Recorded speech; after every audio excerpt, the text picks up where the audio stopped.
মসজিদে নামাজ পড়তেছে।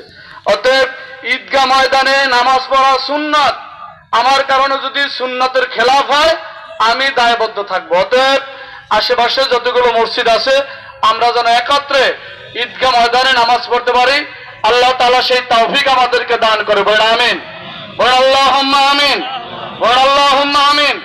কিন্তু আমাদের এবছর গত বছরের চাই বেশি হয়েছিল, যদি আমরা এটা কন্টিনিউ করি ইনশাআল্লাহ, যদি কোরবানিতে ইনশাআল্লাহ, কিন্তু এর চেয়ে লোক আরো দ্বিগুণ হবে আমরা আশা করতেছি ইনশাআল্লাহ। অর্থাৎ এখন আমাদের একটা কাজ আছে, আমরা জানি এই হাদিসটি জুমার সময় আমরা শুনেছি, যদি কেউ সাদগায়ে ফেতর থাকে, যদি কেউ সাদগায়ে ফেতর থাকে নামাজের আগে আদায় করলে সাদগায়ে ফেতর হিসেবে আল্লাহ তাআলা কবুল করবে।